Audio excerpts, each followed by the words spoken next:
ശബരിമലയിലെ ദ്വാരപാലക വിഗ്രഹത്തിൽ വിജയമല്യ സ്വർണം പൊതിഞ്ഞുവെന്നാണ് റെക്കോർഡുകളിലുള്ളതെന്നും 5 കിലോ സ്വർണത്തിൽ ഇത്രയും വലിയ നഷ്ടമുണ്ടാകുന്നത് എങ്ങനെയാണെന്ന് മനസ്സിലാകുന്നില്ലെന്നും പന്തളം കൊട്ടാരം നിർവാഹക സമിതി സെക്രട്ടറി സുരേഷ് വർമ്മ പ്രോട്ടോകോൾ ലംഘനമാണ് ശബരിമലയിൽ 2019 നടന്നത്. 2019 കൊണ്ടുപോയത് ചെമ്പുപാളികളാണെങ്കിൽ 98 ശേഷം ശബരിമലയിൽ എന്തൊക്കെ നിർമ്മാണ പ്രവർത്തനങ്ങൾ നടന്നിട്ടുണ്ട് എന്നതിനെപ്പറ്റി സമഗ്രമായ അന്വേഷണം വേണമെന്നും സുരേഷ് വർമ്മ കൊച്ചിയിൽ പറഞ്ഞു. ഈ വാർത്തയുടെ വിശദാംശങ്ങൾ നിഷ ദിലീപ് നൽകും. നിഷ, ഈ പന്തളം കൊട്ടാരവും ഇപ്പോൾ ഈ വിഷയത്തിൽ ദേവസ്വം ബോർഡിനെയും അതോടൊപ്പം തന്നെ സർക്കാർ സംവിധാനങ്ങളെയും രൂക്ഷമായ ഭാഷയിൽ വിമർശിക്കുകയാണല്ലോ. ഇപ്പോൾ കൊട്ടാരം ആവശ്യപ്പെടുന്നത് എന്തൊക്കെയാണ്?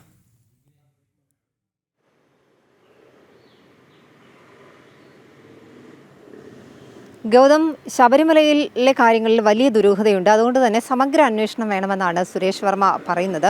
കാരണം ശബരിമലയെ സംബന്ധിച്ചിടത്തോളം സർക്കാരിൻ്റെയും ദേവസ്വം ബോർഡിൻ്റെയും ഒക്കെ വലിയ ശ്രദ്ധ വേണ്ട ഒരു സ്ഥലമാണ്. അവിടെ നിന്നാണ് ഒരു ടെൻഡർ വിളിക്കാതെ ഉണ്ണികൃഷ്ണൻ പോറ്റി എന്ന് പറയുന്ന ഒരാൾ 2019 ഈ സ്വർണ്ണ പൂശാനായി പാളികൾ കൊണ്ടുപോയത്. ടെൻഡർ പോലും വിളിക്കാതെ ഇയാളുടെ കയ്യിൽ എങ്ങനെയാണ് ഇത് കൊടുത്തുവിട്ടെന്നുള്ള കാര്യത്തിലൊക്കെ അന്വേഷണം വേണം. കാരണം ഉണ്ണികൃഷ്ണൻ പോറ്റിയുമായി അവിടെ ദേവസ്വം ബോർഡിലെ ആളുകൾക്ക് ബന്ധമുണ്ടാവണം. അല്ലാതെ ഇത് ഒരു കാരണവശാലും ഉണ്ണികൃഷ്ണൻ പോറ്റിക്ക് ഈ സ്വർണം പൂശാനായി ഇത് കൊടുത്തു വിടില്ല.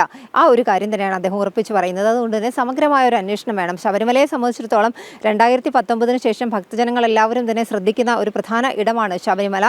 അതുകൊണ്ട് 2018 സംഭവങ്ങൾക്ക് ശേഷം 2019 ഇത്തരത്തിലൊരു പ്രവൃത്തി നടന്നിട്ടുണ്ടെങ്കിൽ അതിന് പിന്നിൽ ഇനിയും ആളുകളുണ്ട് എന്ന് തന്നെയാണ് ഈ സുരേഷ് വർമ്മ പറയുന്നത്. എന്തായാലും 2019 കൊണ്ടുപോയത് ചെമ്പാണെങ്കിൽ 1998 വിജയമല്യ പൊതിഞ്ഞ സ്വർണ്ണപ്പാളികൾ എവിടെ? ആ ഒരു ചോദ്യം തന്നെയാണ് ഇവിടെ നിലനിൽക്കുന്നത്. തീർച്ചയായും അത് കണ്ടെത്തേണ്ടത് തന്നെയാണ്. ഉണ്ണികൃഷ്ണൻ പോറ്റിയുടെ കൈവശം സ്വർണ്ണപ്പാളികൾ കൊടുത്തുവിട്ടത് ദുരൂഹമാണ് എന്ന് അദ്ദേഹം ഉറപ്പിച്ച് പറയുകയാണ്. ശബരിമലയെ സംബന്ധിച്ചിടത്തോളം അവിടുത്തെ നിർമ്മാണ പ്രവർത്തനങ്ങൾ അല്ലെങ്കിൽ സ്വർണം പൂശുന്ന പ്രവർത്തനങ്ങളൊക്കെ നടത്തേണ്ടത് അവിടെ വെച്ച് തന്നെയാണ്. ഇന്നലെ ഈ ദ്വാരപാലക ശില്പങ്ങളിൽ സ്വർണം തന്നെയാണ് പൊതിഞ്ഞതെന്ന് ഉറപ്പിച്ച് പറഞ്ഞ അതിന് സാക്ഷ്യം വഹിച്ച് അത് പരിശോധിച്ച് കൃത്യമായി ശബരിമലയിലെ ദ്വാരപാലക ശില്പത്തിൽ സ്വർണം പൊതിഞ്ഞുവെന്നാണ് റെക്കോർഡുകളിൽ ഉള്ളത് എന്ന് പന്തളം കൊട്ടാരവും വ്യക്തമാക്കുന്നു.